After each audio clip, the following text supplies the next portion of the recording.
미국의 여러 대통령 중에 프랭클린 루즈벨트 대통령은 한국 역사와도 아주 밀접한 관계에 있습니다. 특별히 이분이 특이한 것은 대통령을 여러 번 하셨다는 그런 기록이 있죠. 그가 3선에 당선이 된 다음에, 대통령 3선이 된 다음에 1941년 1월 6일 날 연두교시를 할 때 4가지 자유에 대한 이야기를 했습니다. 아주 유명한 연설이 되어서 후대에도 계속 다시 리피트하고 하는 그런 내용이 됐는데요. 인간이 인간답게 살려면 이 4가지 자유가 있어야 되는데, 이 미국 땅에 이 4가지 자유를 향유할 수 있도록 우리가 최선을 다해보자 하는 그런 연두 교시였습니다.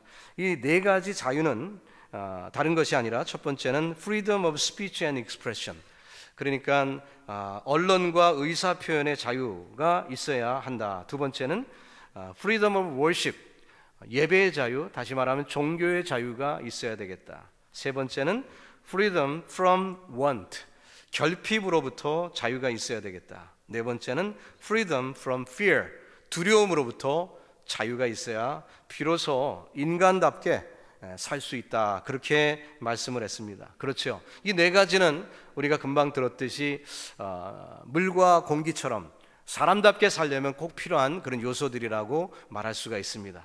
그런데 우리가 신앙적으로 여기에 한 가지 더 추가하고 싶은 것이 있습니다. 즉 spiritual freedom인데, the freedom from sin, 죄로부터의 자유가 있어야 성도다운 모습, 하나님의 자녀다운 그런 모습을 우리가 갖추고 살 수가 있습니다. 오늘 예배드리는 저와 여러분에게 이 죄로부터의 자유의 기쁨이 넘치기를 예수님의 이름으로 축복합니다. 세상에는 지금도 눈에 보이지 않지만 영적 전쟁이 끊임없이 이루어지고 있습니다. 아마 영적인 일을 조금이라도 생각하시는 분들은 날마다 그것을 감지하고 있을 것입니다. 아주 치열하게 전쟁이 진행되고 있습니다. 하나님의 역사와 사단의 권세가 무섭게 싸우고 있습니다. 이제 마지막 때가 얼마 남지 않은 이때이기 때문에 이것은 더 치열하고, 사단의 권세가 얼마나 성도들을 매일매일 공격해 오는지 모릅니다. 어떻게 우리가 이런 것으로부터 자유할 수 있을까? 어떻게 우리가 견뎌낼 수 있을까? 어떻게 우리가 정말 하나님이 원하시는 빛과 소금이 되어서 이 땅에 주의 뜻을 이루며 살아갈 수 있을까? 우리가 올바른 영적 무장이 필요합니다.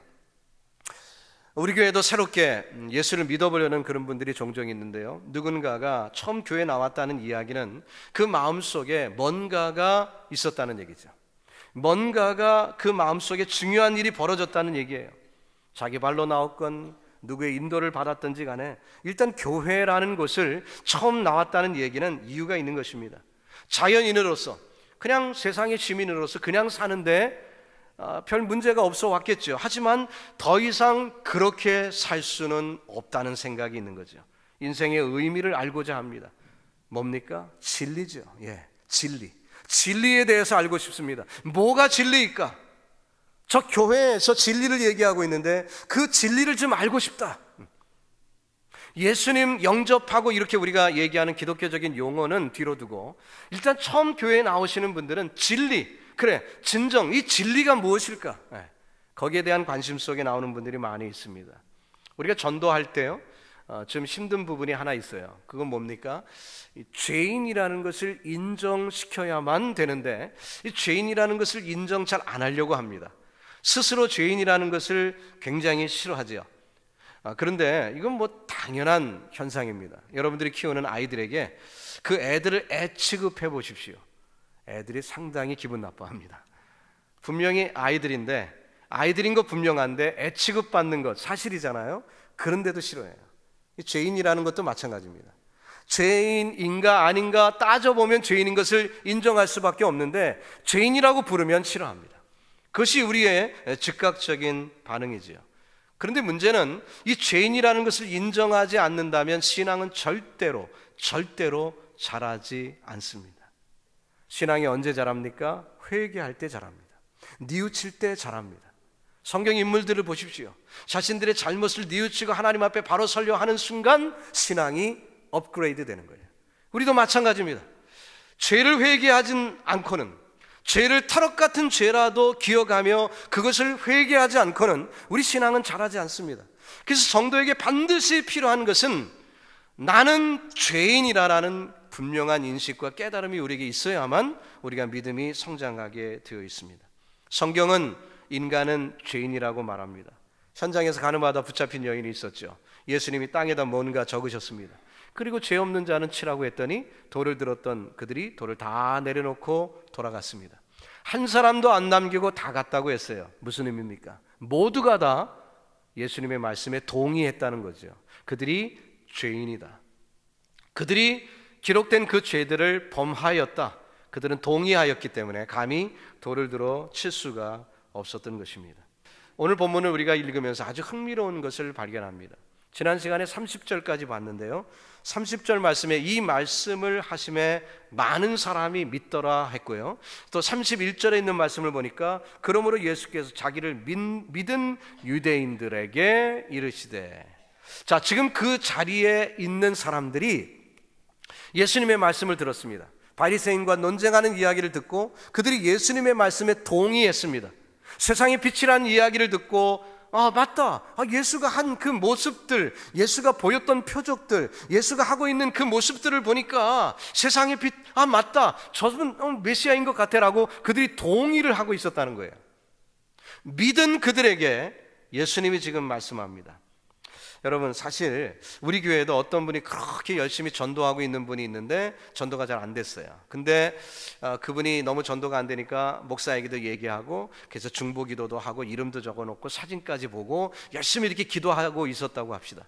근데 그분이 드디어 어느 날 예고도 없이 교회에 딱 나타난 거예요. 그러면은 제가 사진을 대조해 가면서 그분이 맞구나. 그러면 설교 도중에도 뛰어내려가서 악수하고 싶은 마음, 그런 마음이 있어야 정상 아닙니까? 그렇게 인도하고 싶었던 분이 정말 나와 함께 신앙의 형제 자매가 됐어요. 그때 이 기쁨이라는 것은 해본 사람만 알죠. 얼마나 감사합니까? 얼마나 기쁩니까? 그런데 예수님이, 구원을 일으키기 위해서 오신 예수님이, 즉 사람들이 예수 믿게끔 하려고 오신 예수님이, 그들이 지금 믿겠다고 얘기하고 믿는다고 얘기하는데 예수님이 보인 반응은 전혀 아니오시다예요. 그 야박했던 유대인들이 예수님을 믿습니다. 이거 대단한 거 아닙니까? 그런데 예수님이 보인 행동을 보십시오. 너희가 내 말에 거하면 참 내 제자가 되고 진리를 알지는 진리가 너희를 자유케 하리. 이런 말씀을 하세요. 우리가 기대하는 말씀은 뭡니까? 그래, 너희가 믿는다. 그래, 할렐루야. 너희들 이제 드디어 믿음의 반열에 들게 됐구나. 너희를 환영한다. 이런 환영의 메시지가 있어야 되는데 그게 아니라 If you hold to my teaching. If, 가정법을 쓰셨어요. 만약이란 뜻은 뭡니까? 현실을 부정하는 것입니다. 그렇지 않다는 얘기예요. 그들이 믿는다고 얘기했는데 그들이 말씀 안에 있지 않다는 것입니다. 만약에 너희들이 말씀 안에 있다면, 이 얘기는 즉 그들이 말씀 안에 거하지 않았다는 것이고, 그러면 자유가 되리라. 그런데 그들이 자유치 않았다는 것이지요. 제자라는 거예요, 아니라는 거예요? 제자가 아니라는 것입니다. 믿지 않고 있다는 거지요. 그러니까 그들이 예수님의 말씀을 듣고 이어서 반응을 보일 때 어떻게 합니까? 33절에 저희가 다뤄봐도 우리가 아브라함의 자손이라 남의 종이 된 적이 없거늘 어찌하여 우리가 자유케 되리라 하느냐. 기분 나쁘다는 거예요. 상당히 반발하고 있습니다. 어찌하여 우리가 종이라고 합니까? 우리 종된 적 없습니다. 우리 아브라함의 자손이에요. 프라이드가 대단하죠. 조금도 망설임이 없습니다. 자유케 되리라는 예수님의 말씀을 그들은 정치적으로 이해를 했습니다. 육적으로 이해를 했습니다. 그러니까 반발할 수밖에 없죠. 우리가 언제 노예된 적이 있느냐? 그렇게 말하고 있습니다. 그러자 주님은 34절에서 진실로 너희에게 이르노니, 강조하시는 거죠. 죄를 범하는 자마다 죄의 종이라. 무슨 얘기입니까? 너희들 지금 정치적인 얘기하고 있지? 아니야. 나는 지금 처음부터 정치적인 육적인 얘기하고 있던 게 아니야. 영적인 얘기를 하고 있어. 영적인 얘기야. 주님이 그렇게 답을 하시는 것입니다. 지금 그들은 잠시 전에 예수님이 하셨던 말씀에 약간 동의하고 믿는다고 그렇게 믿음을 얘기하고 있었지만 주님께서는 그들의 믿음이 참된 믿음이 아님을 지적하고 계십니다. 일시적으로 동의하는 수준 갖고 믿음이라 말할 수 없다는 것이죠. 그것이 지속적으로 믿어지고 지속적으로 영향력이 있고 지속적으로 역동적으로 역사해야 그것을 제대로 믿음이라고 말할 수 있다는 것입니다. 유대인들은 스스로 믿는다고 얘기하지만 그러나 주님은 완전히 부정하고 계십니다. 그리고 참된 믿음이 무엇인지를 소개하고 있습니다. 자, 예수님이 유대인들에게 하나님에 대한 어떤 지식 하나 더 얹어주시기 위해 이 땅에 오셨습니까? 아니죠. 그들의 종교적인 열정을 더 불러일으키기 위해서 오신 건가요? 그것도 아닙니다. 주님은 그 유대인들 중에, 그 세상 사람들 중에 그 죄를 극복하고 하나님을 믿어 자유케 하려고, 하나님의 자녀되게 만들기 위해 오신 것입니다. 오늘날도 저와 여러분도 마찬가지입니다. 우리의 삶 가운데 주님이 우리를 위해서 오셨습니다. 저와 여러분을 위해 오셨다면 우리가 고상하게 크리스찬이라는 어떤 레이블 하나 붙이기 위하여, 우리가 교회에 일주일에 한 번 먼지 묻었던 성경 털고 나와서 거룩한 모습으로 예배 한 번 드리는 것으로 만족하도록 우리를 부르신 것이 절대로 아니에요. 우리를 대충 예수 믿는 그 수준에 머무르는, 대충 믿는다고 말해버리고 집에 들어가서 편히 누워 쉬려고 하는 옛 모습으로 돌아가는 그 모습으로 주님이 우리를 부르신 게 아니라는 거예요. 주님은 우리의 인생을 송두리째 변화시켜서, 우리의 삶을 완전히 변화시켜서 하나님과 함께하는 참된 제자 만들기를 주님이 원하셨다는 것입니다. 여러분, 그 믿음이 있기를 예수 그리스도의 이름으로 축복합니다. 그 믿음이 있길 바랍니다. 유대인들이요, 종교적인 열정 대단했죠. 남의 속국으로 있으면서도요, 종교의 자유를 누리고 있었던 민족이에요. 대단하지 않습니까? 바벨론도, 아수르도, 극악무도했던 로마도 유대인들의 종교 생활을 막지 못했습니다. 왜요?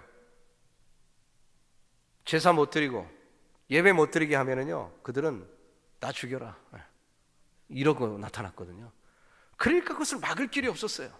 한두 사람이에요 말이죠.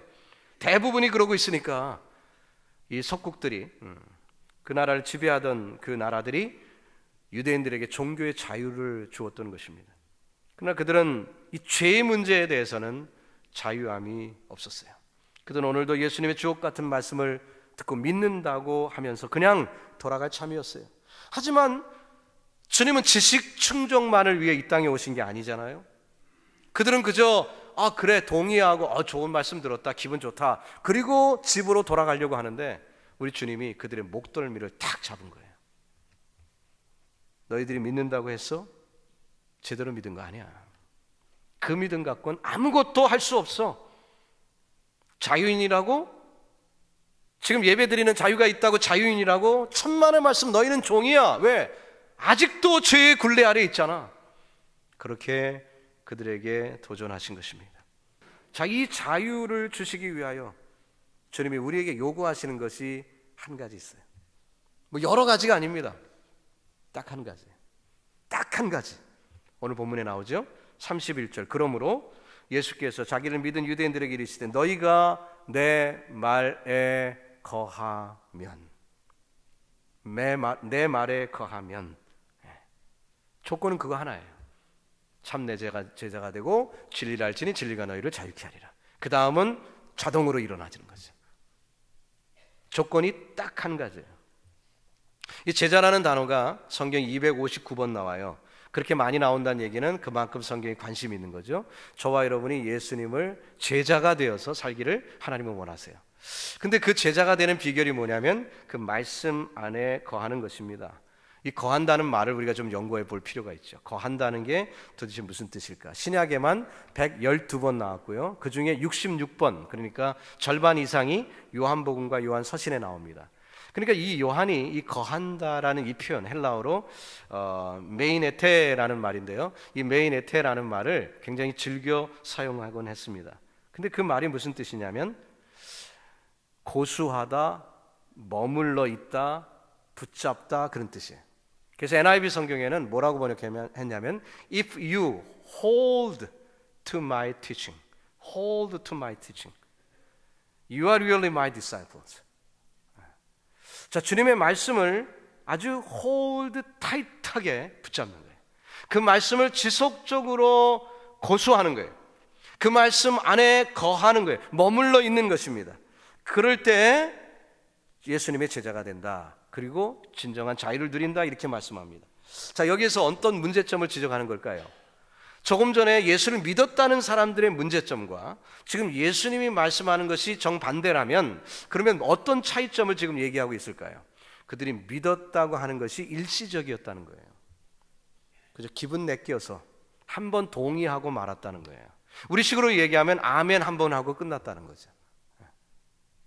그런데 주님은 뭐라고 얘기하는 것입니까? 그 말씀이 한 번 동의로 끝난 게 아니라 지속적으로 홀드되어 있는, 지속적으로 유지되어 있는, 지속적으로 머물러 있는 그것이 참된 믿음이다, 이렇게 말씀하는 것입니다.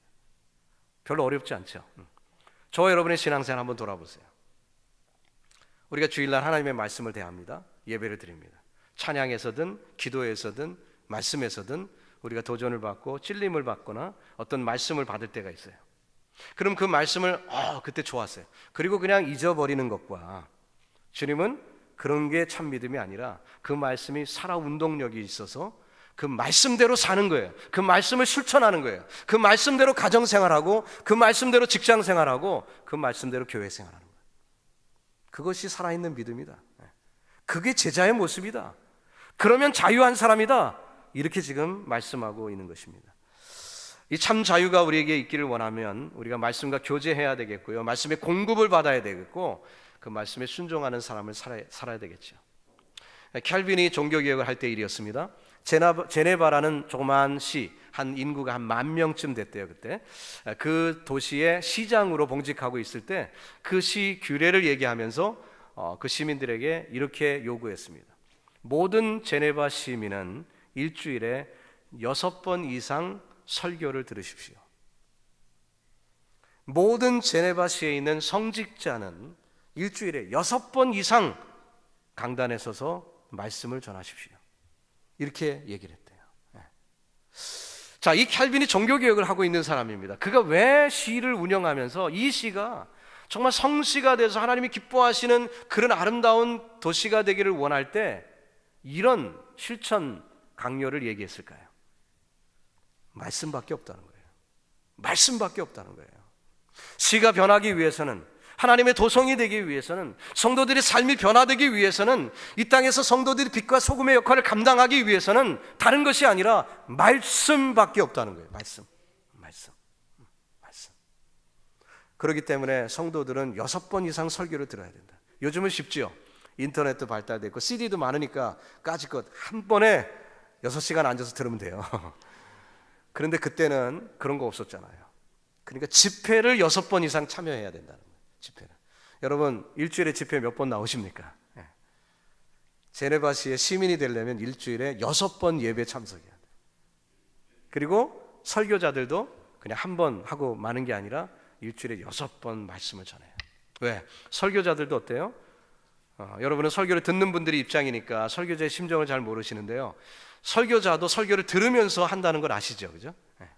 설교를 준비해야 됩니다. 시간이 많이 걸려요. 7시간, 8시간 한 설교를 놓고 씨름하며 준비해서 나옵니다. 그러니까 어때요? 이 말씀이 되새김질이 돼갖고 목회자에게 영향을 준다는 거예요. 그러니까 칼빈은 목회자 너희들은 6번 이상 설교해라.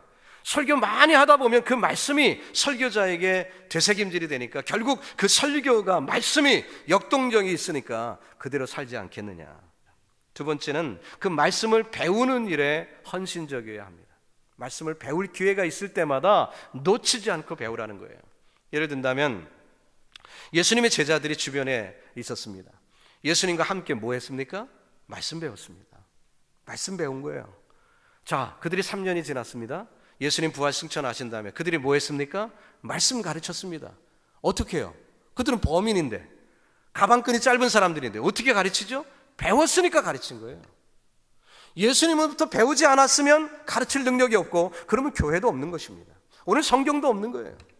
주님의 말씀을 그들이 배웠어요. 3년 동안 배웠어요. 열심히 배웠어요. 열심히 배웠기 때문에 그들이 전할 수가 있었던 거예요. 말씀을 전할 수가 있었던 거죠. 여러분 배우는 일에 최선을 다하시기를 바랍니다. 예수님을 사랑하는 마음이 있다면 예수님께 관심이 있겠죠. 예수님의 행동 하나하나에 관심을 가지고 기울였겠죠. 그들이 그랬습니다. 결국 그 배움이 삶이 되었고 그들이 배운 대로 사니까 역사가 나타나고 하나님의 능력이 나타난 거예요. 여러분, 우리가 예수님을 어떻게 알 수 있습니까? 다른 방법이 없어요. 여러분이 입산수도해갖고 팔을 들고 하늘을 향해 100시간을 이러고 있어 보십시오. 예수님을 알 수 있나? 할 수가 없어요. 언제 알 수 있어요? 말씀을 통해 알 수 있어요. 말씀을 읽어야 알 수 있어요. 왜? 말씀에 예수님이 어떤 분인지 기록되어 있고 예수님이 원하시는 게 뭔지 알기 때문에. 오늘도 뭐라고 했습니까? 그냥 믿는다고 하고 돌아갈 판이었어요. 근데 그들이 딱 붙잡았습니다. 너희들이 믿는다고? 그건 믿음 아니야. 예배 한 번 드리고 그냥 가려고? 그건 믿음 아니야. 진정한 믿음은 무엇이냐? 말씀 안에 거하는 것이고 그것이 자유함을 누리는 참된 믿음이야. 주님은 우리에게도 오늘 이렇게 가르쳐 주시고 있는 것입니다. 그리고 또한 우리가 어떻게 되어야 될까요? 말씀을 즐거워하는 것이 복입니다. 세상 말에도 이런 말이 있죠. 누가 공부 더 잘하냐? 천재보다 노력하는 사람이 잘하고 노력하는 사람보다 즐기는 사람이 잘한다 그러잖아요. 즐기는 사람. 운동도 즐기는 사람이 더 잘하고 매사에 그런 건데 말씀도 마찬가지예요. 말씀을 즐기는 사람이 말씀에 능력이 있는 것입니다. 말씀을 억지로 외우려고 보십시오. 이거 안 외워집니다. 말씀을 억지로 행하려고 보세요. 못해요. 그런데 이 말씀을 즐기면 저절로 외워지고 또 그 말씀이 능력으로 나타나는 줄 믿습니다. 시편 1편 1절에서 뭐라고 얘기했습니까? 복 있는 사람은 악인의 길을 좇지 아니하며 죄인의 길을 서지 아니하며 오만한 자리에 앉지 아니하고 오직 여호와의 율법을 즐거워한다 그랬어요. 그래서 그 율법을 주야로 묵상하게 됩니다. 좋으니까, 즐거워하니까. 시편 119편에서는 성이꿀보다 달다 그랬어요. 내 입에 꿀보다 더하니이다. 내 입에 꿀보다 더하니이다. 여러분에게 그런 축복이 있기를 주님의 이름으로 축원합니다. 하나님의 말씀이 달아서 즐길 수 있고요. 야, 진리가 이것이구나. 그 진리를 발견했을 때 밥을 안 먹어도 배가 불러요. 제가 오늘 본문도 그랬거든요. 이 거한다는 게 연속성의 의미구나. 이거 깨달았을 때요, 막 그냥 하늘에서 빛이 임한 것 같아요. 아니, 책에 이런 얘기가 안 써 있더라고요.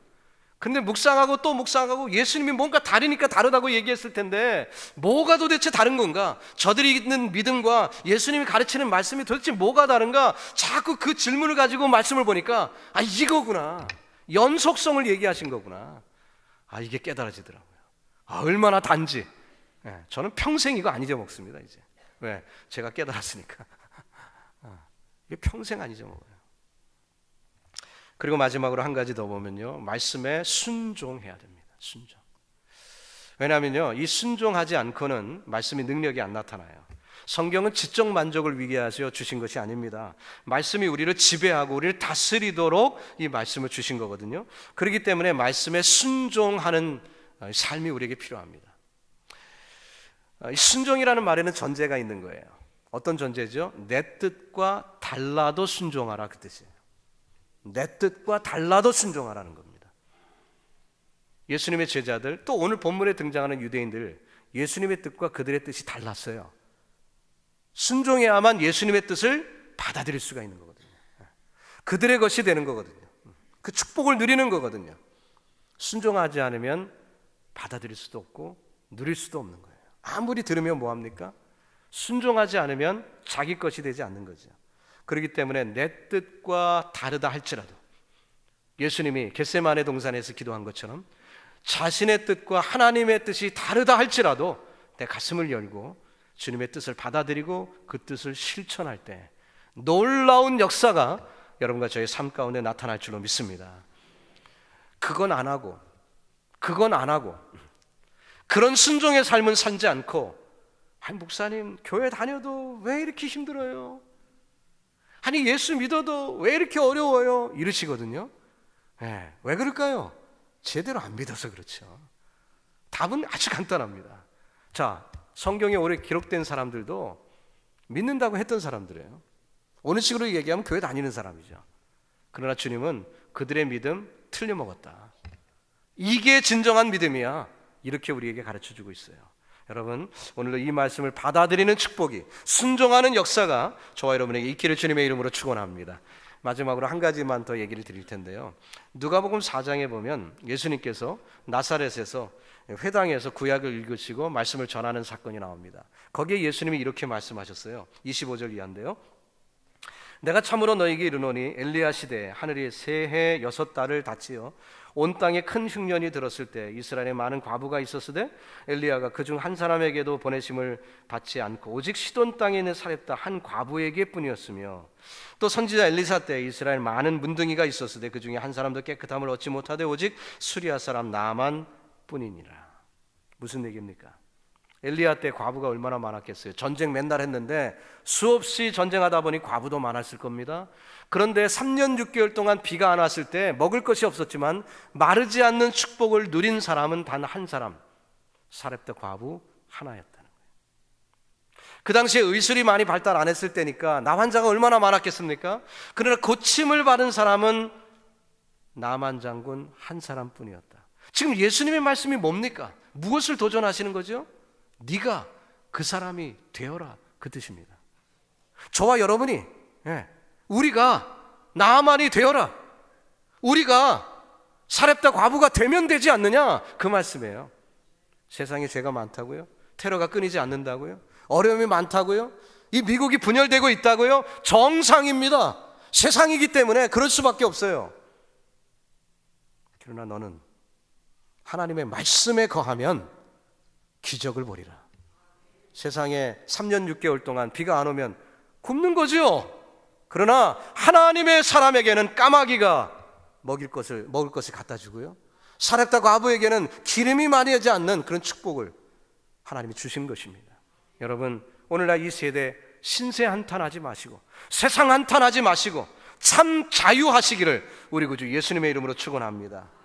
천국은 입으로 가는 게 아니에요. 삶으로 가는 것입니다. 여러분과 저의 삶이 주의 뜻에 합의하여 주의 말씀에 순복하며 그 뜻이 내 삶 속에, 내 가정에서 조그만 나의 울타리 안에서 이루어져서 하나님의 영광이 가득 찬 우리 온 교우들 되시기를 우리 구주 예수님의 이름으로 축원합니다.